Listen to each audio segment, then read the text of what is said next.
Hi, and welcome to She's in Charge of Business, the podcast for women that know they're ready to create more. I'm Becky LaFave, your host and founder of She's in Charge of Business. And together we will unlock your confidence, your clarity that you're looking for to get out of your own way and into action around your big next idea. I'm so excited to be here with a colleague, a woman I just met, with some of the things that we're going to really dive in deeper today and share with you, but the knowledge that she has. So please help me welcome Abigail to the stage. Welcome, Abigail. Thank you. It's very nice to be here.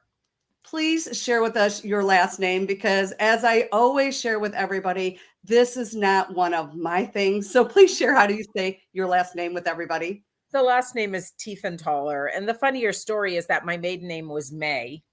So people are like, what? You're really going to take your husband's name? But that was 33 years ago. So I understand that completely because my last name was Allen and then went to LaFave, and nobody can ever say it or spell it either. So I totally can understand. That's why I always say, please just share your name because everybody else can relate to what we go through. So, right. Abigail, let me introduce you because you are 40 years plus. This is incredible of getting clients a strategy to helping women coaches, speakers, consultants, digital markers, simplifying the client getting process and creating a clear path for more money, more clients, and more impacts. I mean, ladies, does that just speak it all? She's also, a big proponent of leading by her heart, which Yes. sign me up, right? We're heart-centered women around here. This is why I loved to have her on our podcast today. And really, she is running a business to help savvy sales strategies.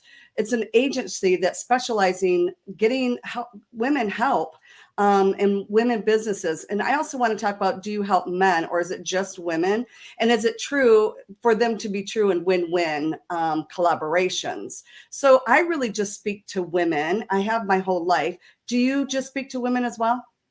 We speak to women, but we do have male clients from time to time. And often it's because they prefer the message. They prefer the whole persona of not aggressive bro marketing, because we don't believe in that. We believe in conversational sales.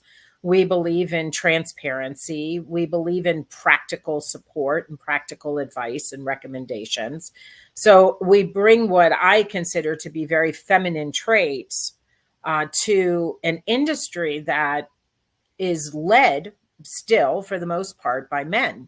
Yes. And there are a ton of female coaches in there. And, we know that we can't just, when I first started my career, I graduated with my undergraduate degree and started working for E.F. Hutton. So anybody who's old enough to know what that is, it was a brokerage firm. And I went to work in my Ann Taylor suits with my bows and my white shirts. And, it was, how can we be women, but really are, in that male world? Yes. And I'd love for you to share, first off, before we get into this, a little bit about you, your background, so our audience gets to know who Abigail is at the core.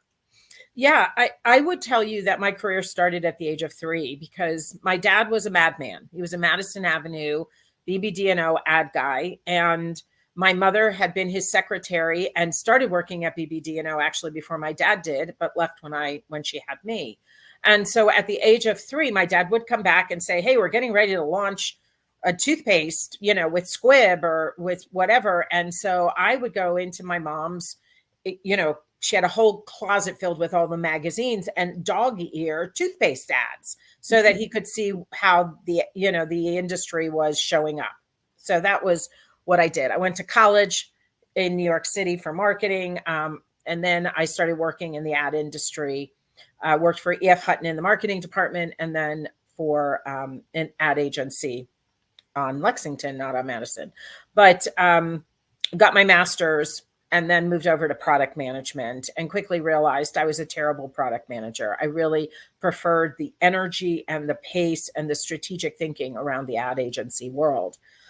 In 97, I went out on my own. So, and what I did was, I was going into a relationship with two other gentlemen, and we were going to sell $1 million marketing programs to the likes of the Coca-Colas and McDonald's and, the Fortune 100 companies. And the relationship imploded 3 weeks into the relationship. My husband was still in Pennsylvania. We had just rented a place. We were driving the truck with all the furniture down to our place in Florida because I had relocated to Florida to be closer to my folks. My kids were 2 and 5. And my parents basically said, we don't know what the right step is for you. My husband would have gone back up to Pennsylvania and would have been working right away. I could have gotten my old job back. He said, we think you should give Florida 6 months. And we gave it 17 years. And it was very good to us. I started a business, created a 7-figure business in 2 years, eventually had my mom and dad and my brother working for me. And in 2010, basically decided to go back to my strategy roots and go back into branding consulting, marketing consulting, client getting consulting. And I met my business partner, Tammy. She's in Minnesota. I'm in Tennessee. In 2017, we were doing some contract selling in the high ticket coaching world. And we met in person in 2018, doing back of the room sales for a coach's 3-day event, and decided we were going to work together. I spent most of 2019 sick and tied up with something that really took priority. And I had no bandwidth to do anything else. She did some, logistics about getting the business started, and we soft launched in fourth quarter of 19. So we've been together since 2019 and have recreated ourselves a couple of times because, businesses, we're not stagnant, number one. And number two, we've really been trying to figure out our skill sets. She is also a 40-year career marketer, graduated with her bachelor's in marketing and went right into the entrepreneurial world. I say I've spent 15 years fighting the corporate beast before I got smart enough to leave. So that's the background. A lot of people do, right? Yeah. Well, this isn't anything new. Well, I love in part of your story, Abigail, that you noticed something in your career that you weren't satisfied with, but you tried it, right? This is a lot of things that we're up against. I feel like a lot of women are up against because they have this old model, right? They have this old model. Well, I got to continue to do what I'm doing.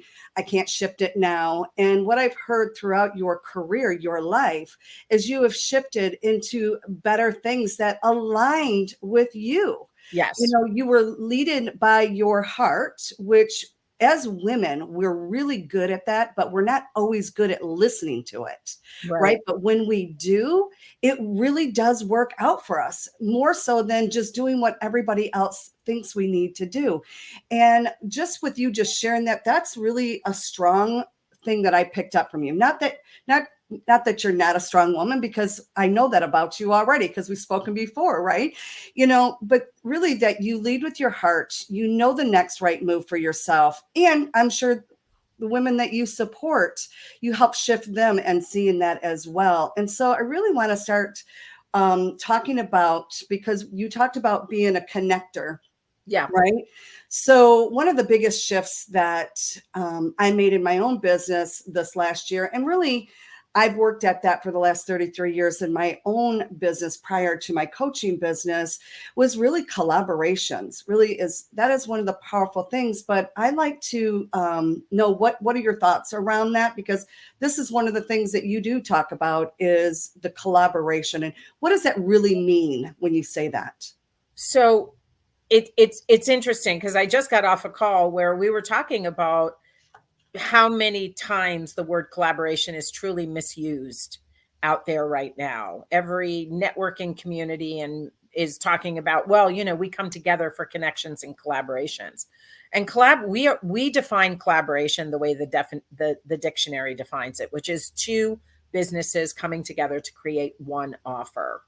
So you have a $2,500 nutrition program and you have a $2,500 yoga program, come together to create a $5,000 program.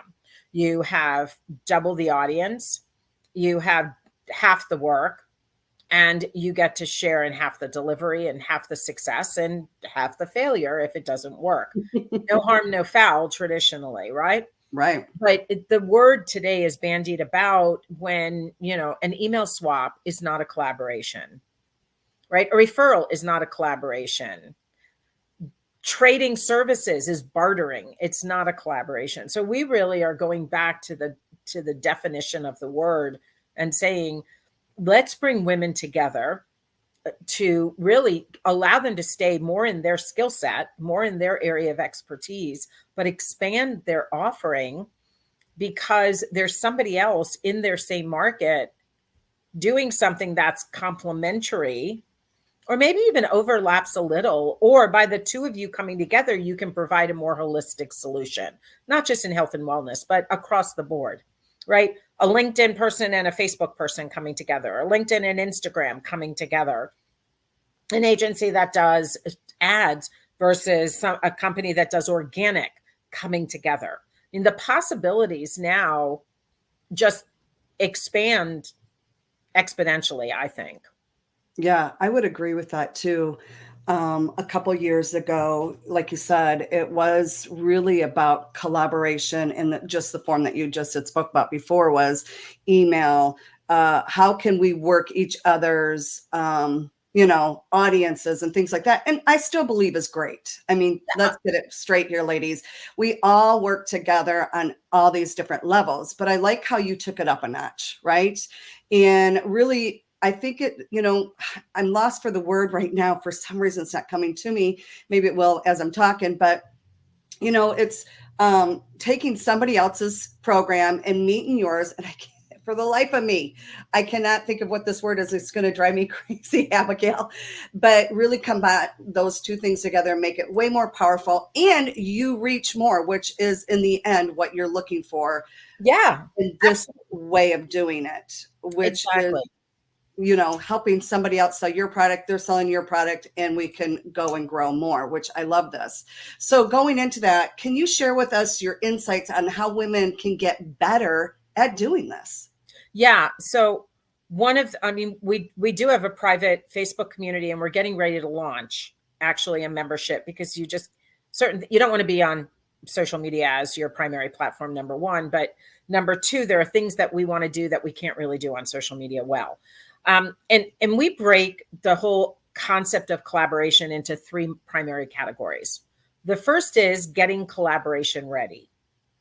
It's really understanding who you are, what you do, and why you do it, who you serve, why they need it, and why they're willing to pay for it now, right? So it's those same strategic questions that if you were a solopreneur or if you were getting into a collaboration, but you have to have confidence around it. You have to understand it. You have to know the problem you solve. You have to know the results that your clients can expect from working with you. And then you have to go a little bit deeper to understand, who are you? Are you a good team player? Mm-hmm. Right? Are you going to be the captain and have to run everything, or are you willing to ebb and flow? Are you coachable? Are you a sharer? What are you as a personality type to say, yeah, I really think joining forces with another person makes sense. I mean, the beautiful thing about a collaboration versus a partnership, Tammy and I went all in, right? We got the ring and married and did everything I as love that. partners. Yeah. But as a collaborator, it's, you can have a beginning, middle, and end. Well, let's do this one project and see if it works and how we feel about it at the end of it. So that's number one. You really have to get collaboration ready, and not just logistically around your messaging, but in your head as well. Now, sorry to interrupt you. Do you Yeah. find that more men do this than women right now? I don't think so. Okay. I think men, no, I actually think there's not a lot of people in this space doing it, period. Okay. I think what happens is a lot of collaborations happen by chance. Okay. When I wanted to work with Hershey Foods, so I'll go back to that story. When I wanted to work with Hershey Foods, I looked at, I had a team meeting in my agency. It wasn't my agency, but the agency I worked for. We did a whole war room of, what are possible things. And we thought bringing them a joint promotion was something that wasn't like everything else everybody was doing. And it turns out we were right. And we actually teamed them up with Kodak. And it was Kodak's first ever joint promotion. Hershey had done them before, but not recently. And we did it around an Easter promotion. So, all of the things were co-labeled and co-branded. It was a really cool thing. But that happened 91. Right. So that experience just made us stronger and stronger. But how many times do we get into a conversation with somebody and go, oh my God, I love you. I love your energy. I love everything about it. You know what? We work in this bit. Let's do something. And then nothing happens. Yes, this is so true. And I love what you're saying right now, because this isn't theory that you've actually been through this. You've actually Yes. done this with other companies and brought it to your own company and teaching other women how to bring this together in their companies. This is so good. Yeah, it is, because we've made the mistakes, we've had the successes. So, we're pretty full, transparent kind of gals, and we shared. Last year, we worked on 2 different collaborations. One didn't go anywhere, and for no other reason that it just didn't go anywhere.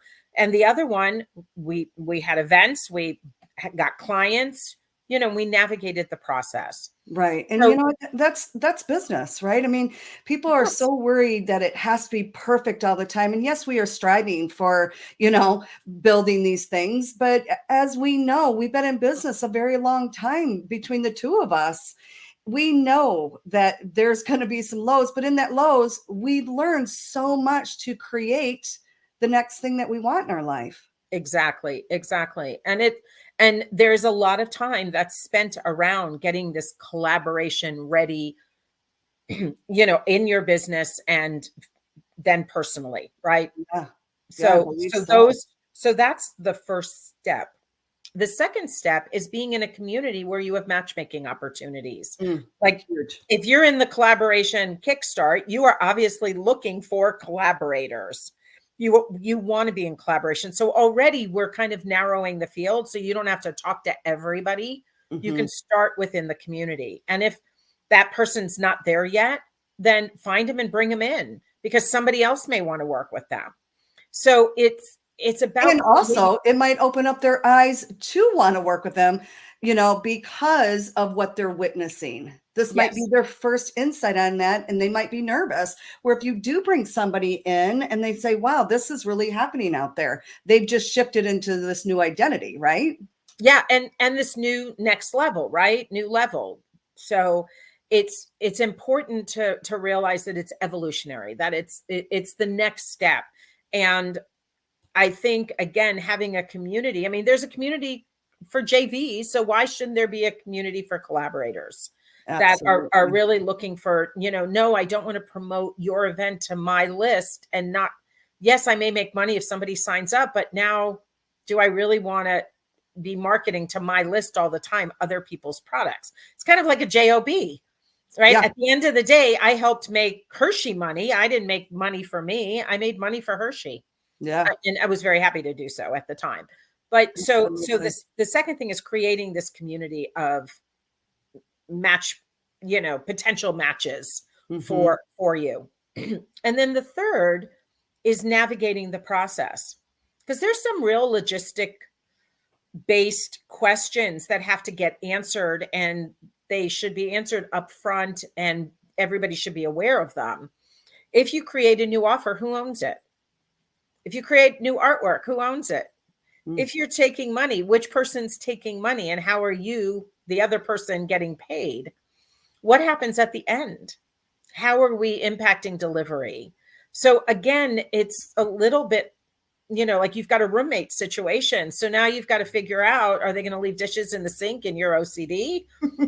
You have to be able to navigate that. And sometimes having an outsider that is not all drama based, Right.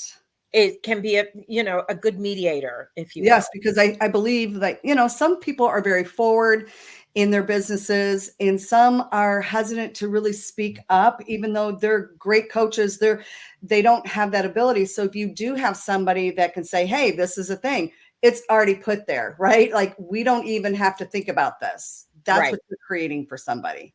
That's and allowing them to each flow into their place of genius.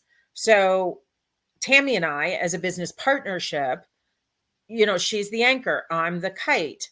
We both know where our skill sets are. If you want to ask me a question about platforms or technology, I'm going to roll my eyes. And although I happen to think Tammy is a brilliant strategist on her own, she will say the strategy comes from Abigail. So we understand those roles and we don't cross those lines. Which is a beautiful thing because, I mean, who wants to be burnt out on everything? Be Yeah, known for nobody. something, right? Nobody. Like Nobody. nobody. Seriously. And Simplify to amplify. Okay. Know yeah, your role. exactly. And be able to really understand, and it's not unlike any good relationship. At the end of the day, when I talk to my husband and he doesn't kind of like acknowledge something, I know he's heard me. He just may not have a response, or it's just not worth the time to say anything. I So think we're married to the similar men. well, They're and good listeners, but they don't always give you feedback like your girlfriend, like your business partner will. exactly. And sometimes I have to coax it out of her. I'm like, okay, what's going on? So the everything in a collaboration comes to relationships first. Yes. And that's truly, I'm a eWomen network managing director for the Knoxville chapter.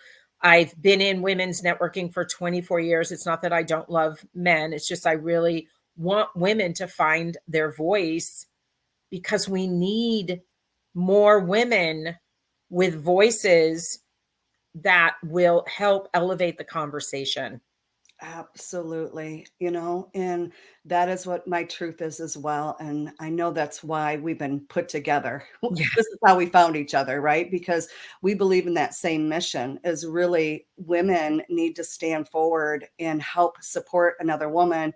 If it's to find her voice, if it's to help support her level up, whatever it is, there's so many women out there that are willing to do that, but you have to step forward yourself. And I love that is your mission too, because I know that's been your mission most of your life as well, because we are both, like we talked about before, very strong women, and Right. we can be somewhat scary to other people at times. So I've had to really learn how to slow my roll and be more in my feminine than masculine energy, but there's a time and place for everything. And I'm really still learning on that. Well, it gets better. I'll tell you, I was interviewed over the weekend, and I walked into this woman's, like, she owns a real estate business, right? And she's doing this podcast as well. She's really kind of one of these adorable young up and comers. And she's in the kitchen cleaning the dishes. She goes, "These aren't even mine." I said, "Then why are you doing it?" And she goes, "I need more of you in my life." So at some point, we are too strong, then we are too soft, and then we start figuring out, we start saying less, but it meaning more. Yes. Right? So They say wisdom comes with age. That was not a lie.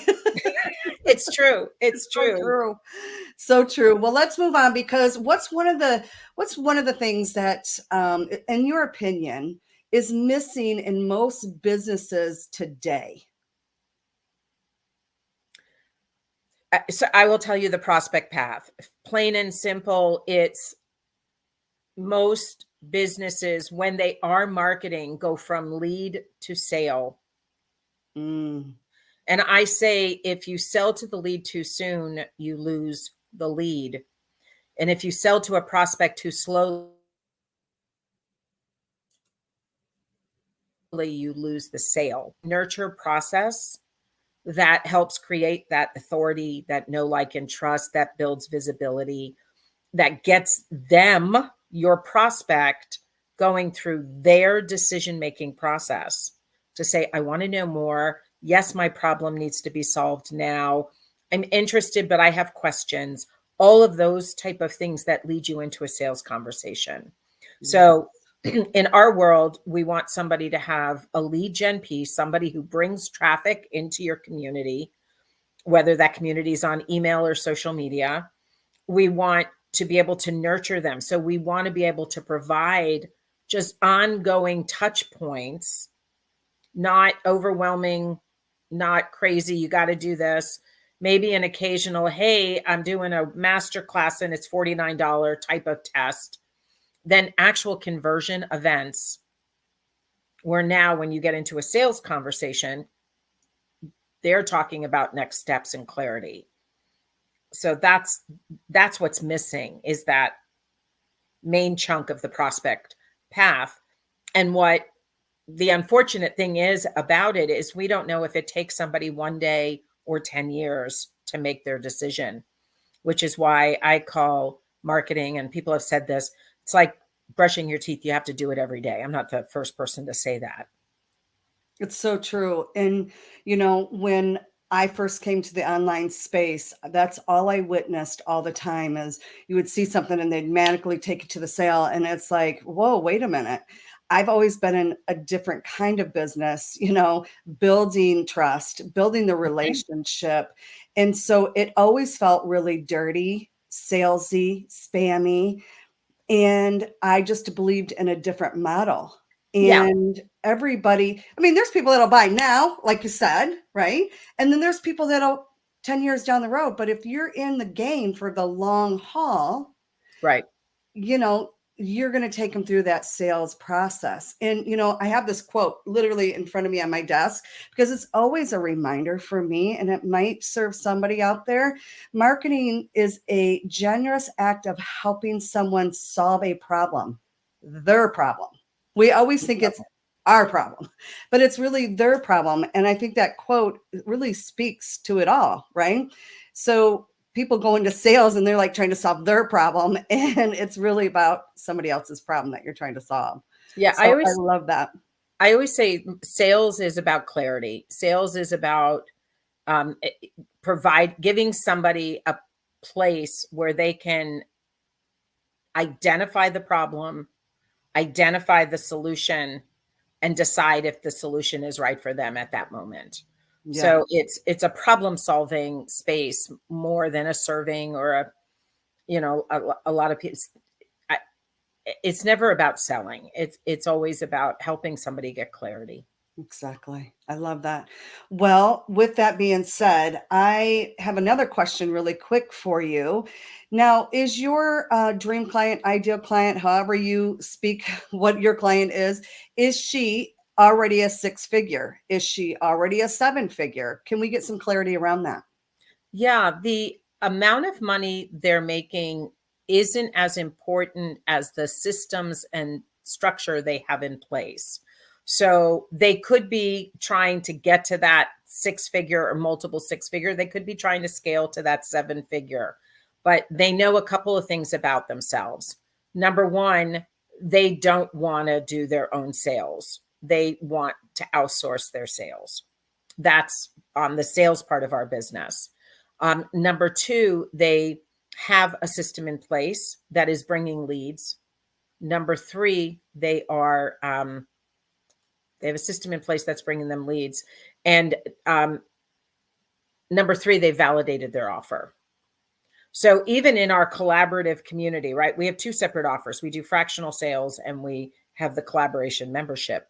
Even in our collaboration membership, we would want our clients, the collaborators, we call them collabistas, we would want them to be selling their own offer because they've got to know what's working and what isn't. Until they got to a point, like if they decided to do a 2.0 or a 3.0, right? They decided to do it again or again, they get to a place where no, we don't need to sell it, or we want to promote it bigger. We want to do it over a 3-day event, or however, that natural progression might happen. Launching and things like this. So ideally, yes, we want our clients, and again, even in the collab community, they can be a little greener, a little younger, a little more.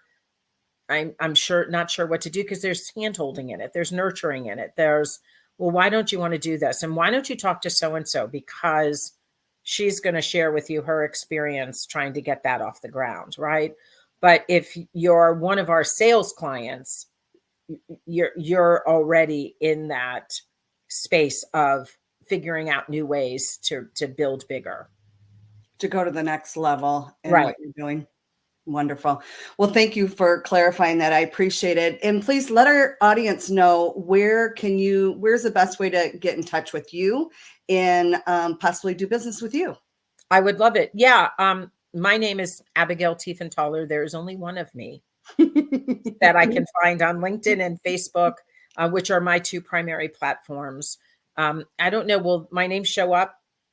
Yes. Okay, good. So note that. Join the Collaborators Collective. It's a free Facebook group. It's a private community. We do training. We do networking. Yesterday we did a ad hoc brainstorming session because somebody said, "Hey, I need some help brainstorming." I was like, "Okay, I'll schedule a Zoom, invite whoever wants to come, and we'll support you." So that's what business should be about. That's what marketing should be about, is getting the help where you need the help. Yeah, absolutely. Well, thank you so much for joining us today. I appreciate your time, and I look forward to seeing you in the future here real soon. Thanks Yes, so much. I'm so excited. Thank you for having me.